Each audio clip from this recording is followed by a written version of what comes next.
Development होता है। तो सबसे पहले हम स्टार्ट करते हैं, यहाँ पर ध्यान दीजिएगा। यहाँ पर सबसे पहला जो लिखा गया है कलम, आखिर कलम जो है क्या चीज़ का प्रतीक होता है? तो कलम जो है संस्कृति और सभ्यता का प्रतीक होता है। ऐसा क्यों है? संस्कृति और सभ्यता का प्रतीक तो हम जानते हैं कि कलम जो होता है विभिन्न प्रकार के सभ्यता संस्कृति को बनाए रखने में सबसे ज़्यादा प्रमुख योगदान निभाता है। आगे हम बात करते हैं कमल का फूल। ध्यान दीजिएगा, कमल का फूल किसका होता है? संस्कृति एवं सभ्यता, ये भी वही है, सेम टू सेम, संस्कृति और सभ्यता का ही प्रतीक होता है।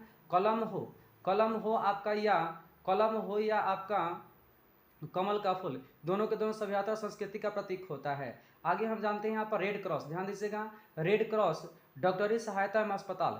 रेड क्रॉस जो होता है डॉक्टरी सहायता एवं किसका प्रतीक होता है? अस्पताल का प्रतीक होता है। लाल झंडा, देखिए लाल झंडा किसी चीज़ों को यहाँ पर क्रांति या खतरे का संकेत या किसी यातायात को रुकने का संकेत भी देता है। आगे हम बात करते हैं काला झंडा। काला झंडा हम जानते हैं किसी भी चीज़ों का विरोध का प्रतीक होता है। कोई भी नेता वगैरह आता है या किसी का हमें विरोध करना होता है तो हमेशा हम क्या करते हैं? काला झंडा लेकर के ही खड़ा होते हैं। जैसे कि साइमन कमीशन जब भारत आया था उस समय भी आपका काला झंडा का ही यूज़ किया गया था।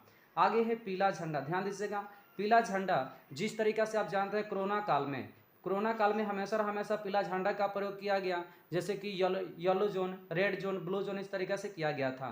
तो संक्रामक रोगग्रस्त लोगों को ले जाने वाले वाहन पर लगा झंडा, ये किसका होता है? पीला झंडा। तो ये आप डायरेक्टली कह सकते हैं पीला झंडा जो होता है संक्रामक रोगग्रस्त लोगों के लिए एक सबसे बड़ा प्रतीक चिन्ह होता है। आगे उल्टा झंडा, तो उल्टा झंडा जो होता है संकट का प्रतीक है, ऐसा लगता है कुछ न कुछ आ सकता है। तो आप याद रखें, उल्टा झंडा जो होता है संकट का प्रतीक है, जबकि झुका हुआ झंडा राष्ट्रीय शोक का प्रतीक है। दोनों क्वेश्चन बार बार कंटिन्यू एग्जाम में आते हैं, लेकिन आप ध्यान में रखिएगा उल्टा कहेगा। जब उल्टा कहे तो समझ लीजिए परिस्थिति विपरीत होने वाला है, मतलब संकट आने वाला है। जबकि झंडा झुका हुआ है मतलब समझ ले कि सर झुका करके ये शोक का प्रतीक है। आगे है सफ़ेद झंडा।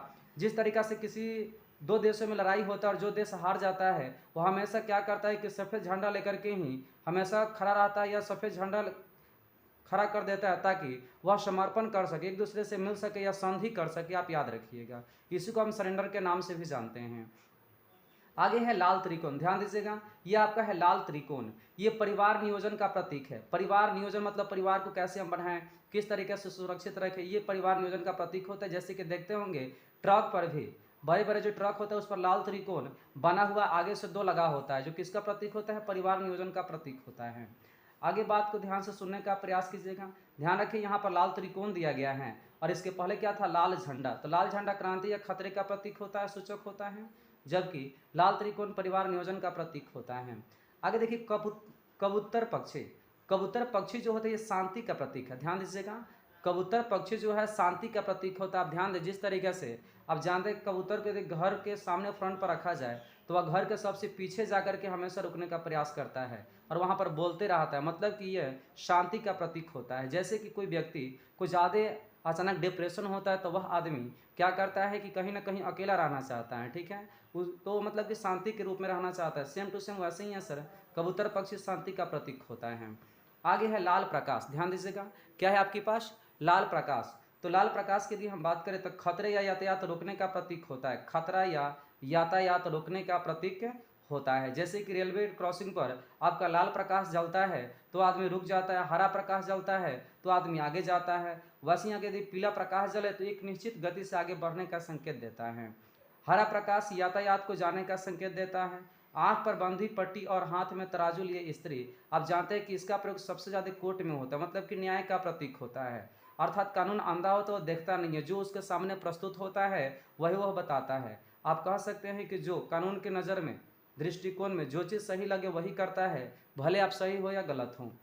आगे थोड़ा सा आप ध्यान दीजिएगा, अगला टॉपिक है बाह पर काली पट्टी। ध्यान दीजिएगा, शोक, विरोध और दुख का प्रतीक। तो आप याद रखें शोक तो बहुत कम आता, विरोध भी बहुत कम, लेकिन दुख का प्रतीक होता है। जैसे कि देख सकते हैं किसी आदमी को यदि विभिन्न प्रकार के तंत्र मंत्र से ज़्यादा करके डर लगता है, वह क्या करता है कि हमेशा वहाँ पर काली पट्टी बांध करके रखता है।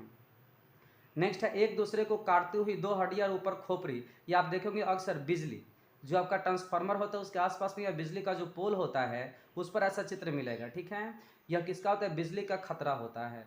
चक्र, आप जानते हैं कि तिरंगा में जो चक्र होता है वह गहरा नीला रंग का जो होता है वह प्रगति का प्रतीक है। किसका है? प्रगति का। और एक लास्ट बच गया ओलिव की शाखा। ध्यान दीजिएगा, ओलिव की शाखा यह भी किसका प्रतीक है? शांति का प्रतीक है। तो आप देख सकते हैं कबूतर और ओलिव की शाखा ये दोनों के दोनों किसका प्रतीक है? शांति का प्रतीक है।